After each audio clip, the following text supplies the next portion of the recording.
the 7 through 10 seeds fight for the 7th to 8th seed. The East is pretty much set. I think the Eastern Conference play-in is pretty much set. It's just a matter of where these guys are going to be. I think your 4 play-in teams will be the Miami Heat and the Atlanta Hawks, the Toronto Raptors, and the Chicago Bulls. On the West, who fucking knows? Everything from seed 4 to seed 12 right now is in between like 3.5 games. This is something that's going to go down directly to the wire. Now, if we look at what the standings are currently for the Western Conference playing heading in today's game. At the 7th seed, you got the Minnesota Timberwolves, who've been playing some great ball. They got Karl-Anthony Towns back, which I'm happy he's back. I did not know. I didn't think he was coming back this year. I thought he was cooked, but he's been back. Anthony Edwards has come back from that ankle, twisted ankle that did not look good when he did that about a week ago, but he is back in the lineup. This is a team that's 39-38, 5-5 in their last 10. Had a tough loss. Tough loss last night against the Phoenix Suns with Kevin Durant coming back, but they are the 7th seed. They are a half game up on the number 8 seed, which is the Los Angeles Lakers, who are 38-38. The Lakers are 6-4 in their last 10.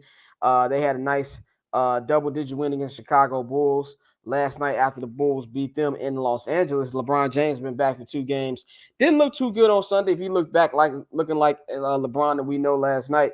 So they are currently tied right now with the New Orleans Pelicans, but they do have the tiebreaker over the New Orleans Pelicans. Now with the Pelicans, we still don't know what's happening with Zion. They said they're going to be reevaluating him soon, but the Pelicans are also 38-38 at the 9th seed, and they are a half game up on the Oklahoma City Thunder, who are 38-39. So that is how the play-in will be set right now. So I think the question is, are there any teams that we can see who could upset one of the top, let's say 5 seeds in each conference? Now in the West, we all know the West is going to be, this is not going to be a normal playoffs in Western Conference, because usually when you're first or the second seed, usually get you like an easy series to get your feet, you know what I'm saying, get your feet wet, you know what I'm saying, and kind of get in a little bit of playoff form before the real test start.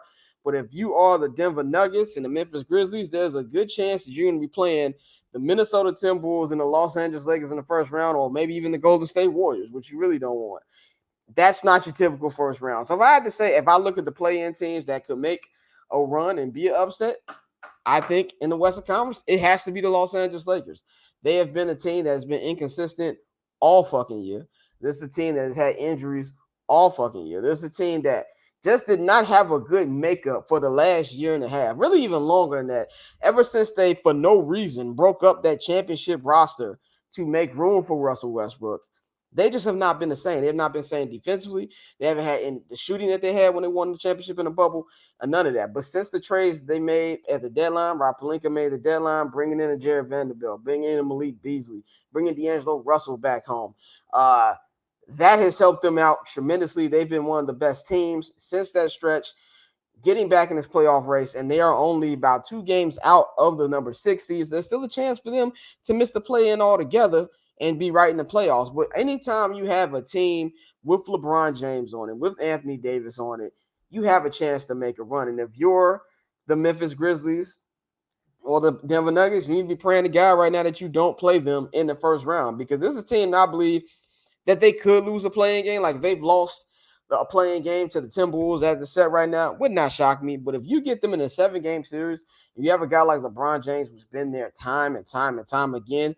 I'm not picking against them in that type of series. So I do feel like there's a path for the Lakers to at least make it to a Western Conference final, just because of the veteran leadership and talent that they have on their team. So I'm going to say the Los Angeles Lakers right now is the team that I feel will be most equipped to make a play-in, I guess, like upset of one of the top seeds. We might have some March Madness type shit going on in the Western Conference playoffs this year. As you see, this is probably the most random Final Four that we've ever had. There's a chance that they have. There's a world where the top 3 seeds in the Western Conference all go home in the first round. If you go off where they will be playing like the Golden State Warriors, or maybe the Clippers fall down, or maybe it's the Timberwolves or the Lakers, there is a legitimate shot that could happen. So I've got my eyes on the Lakers for a team that I would not want to play if I was one of those first 2-3 seeds in the West. Now the East, it's a little harder because I don't really think any of these 4 playing teams are equipped to beat a top 4 team. But if I had to pick one that probably have the best shot, even though they have been just bad this year, I don't even say inconsistent, just bad, would have to be the Miami Heat, just all the same reasons I named for the Lakers. The veteran leadership, the experience. It's a team that was literally one Jimmy Butler made shot away from making the NBA Finals. This is a team where in the playoffs, they just know how to play playoff basketball. You got one of the best coaches of this generation, Eric Spoelstra.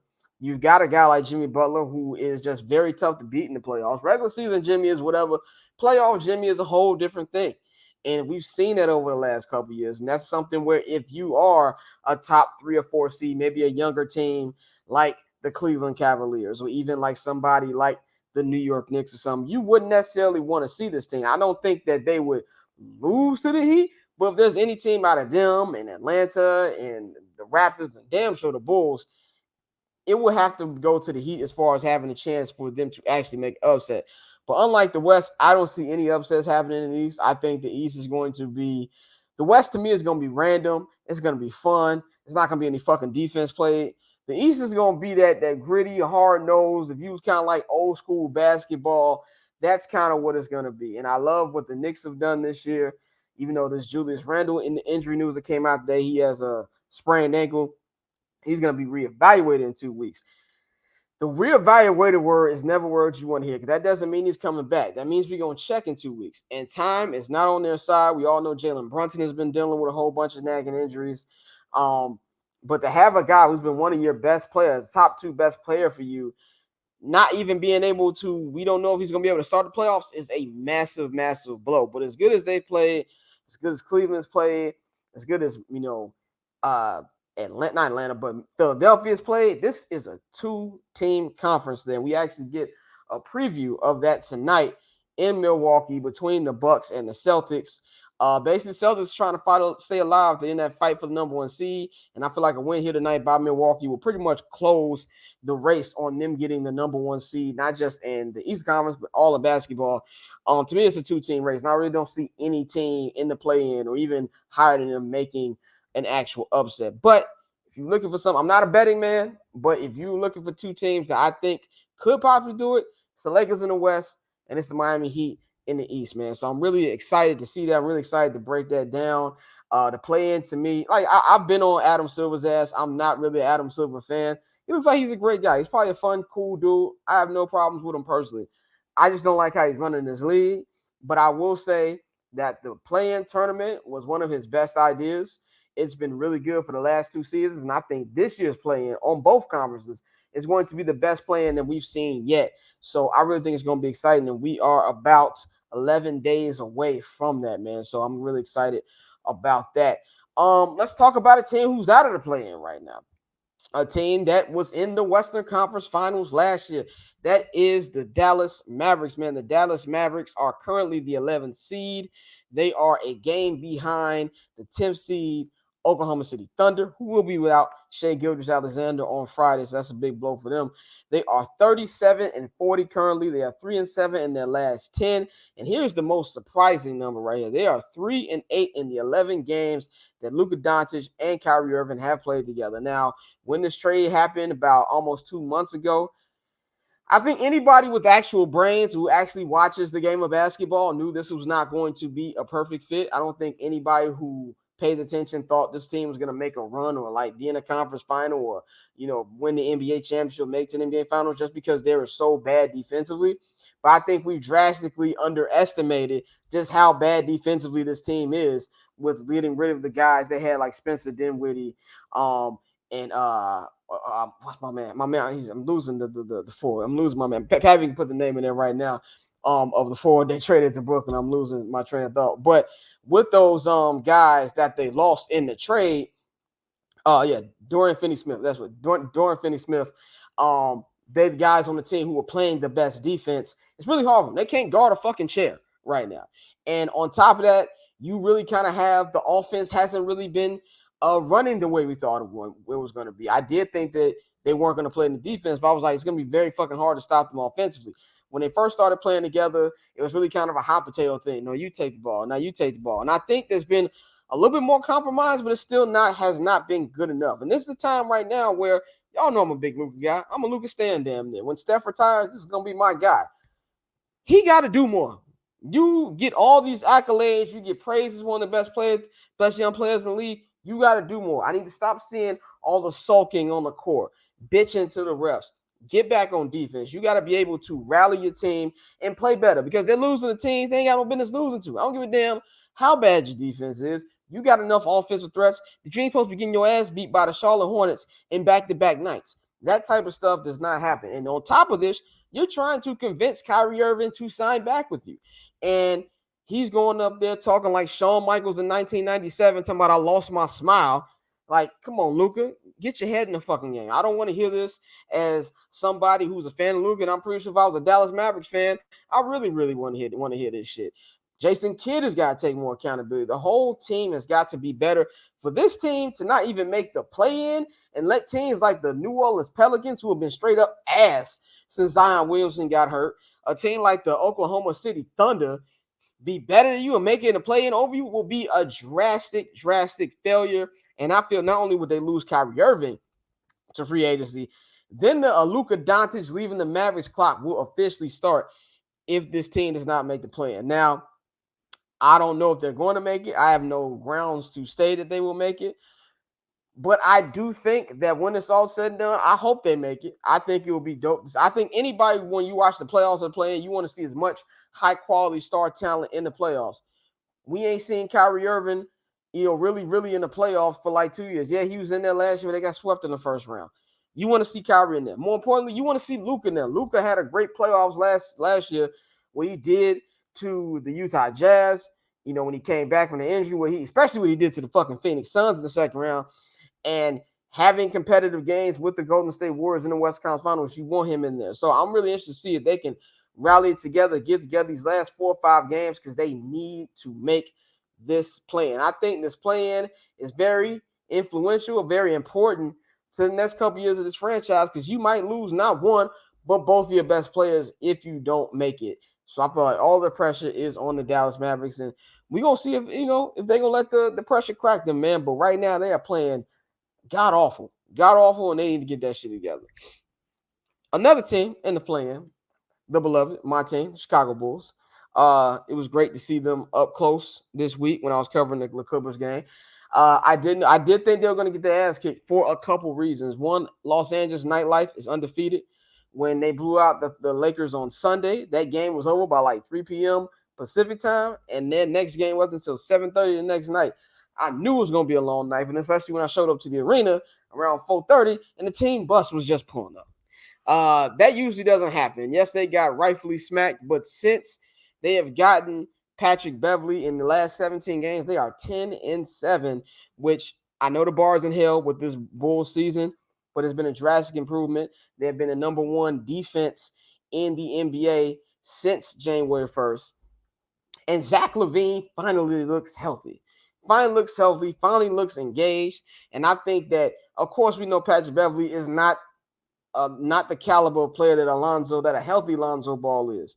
I'm not comparing the two. Lonzo can do a whole bunch of better things, but to have a guy who have a ball handler and be a point guard and just helps Zach get easier shots, I think has been magnificent and has helped this team a lot.